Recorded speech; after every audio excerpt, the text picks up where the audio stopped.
خواجہ سرا ہمارے معاشرے کا وہ طبقہ جو صدیوں سے امتیازی سلوک، محرومی اور سماجی بے دخلی کا شکار رہا ہے۔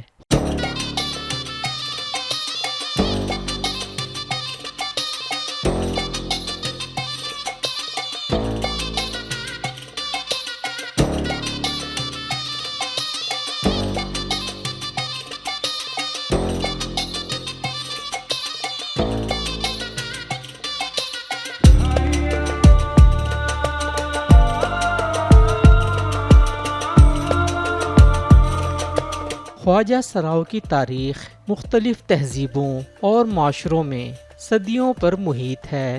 بعض معاشروں میں انہیں عزت و احترام دیا گیا، جبکہ دیگر معاشروں میں انہیں ذلت اور تنقید کا سامنا کرنا پڑا۔ 1871 میں انگریز حکومت نے کرمنل ٹرائبز ایکٹ نافذ کیا، جس کے تحت خواجہ سراؤ کو مجرم طبقات میں شمار کیا گیا۔ اس قانون کے نتیجے میں خواجہ سرا معاشرتی دھارے سے بالکل کٹ کر رہ گئے اور ان کا معاشی اور سماجی مقام بری طرح متاثر ہوا۔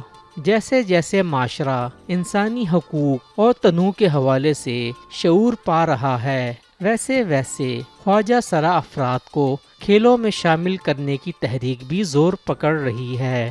خواجہ سرا کمیونٹی کو کھیلوں کے ذریعے معاشرے کا بہتر شہری بنانے کے لیے مختلف پہلوؤں پر کام کیا جا سکتا ہے۔ کھیل خواجہ سرا افراد میں خود اعتمادی کو فروغ دینے کا ایک بہترین ذریعہ ہے۔ جب وہ کھیلوں میں شرکت کرتے ہیں تو ان کی جسمانی اور ذہنی صلاحیتوں میں اضافہ ہوتا ہے۔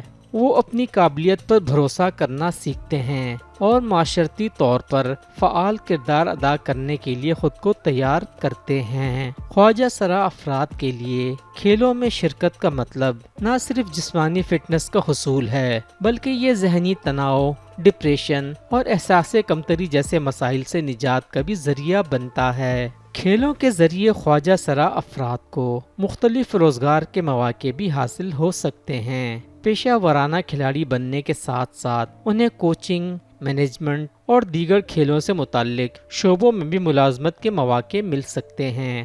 خواجہ سرا کمیونٹی کو کھیلوں میں شامل کر کے انہیں ایک بہتر، مضبوط اور ذمہ دار شہری بنایا جا سکتا ہے۔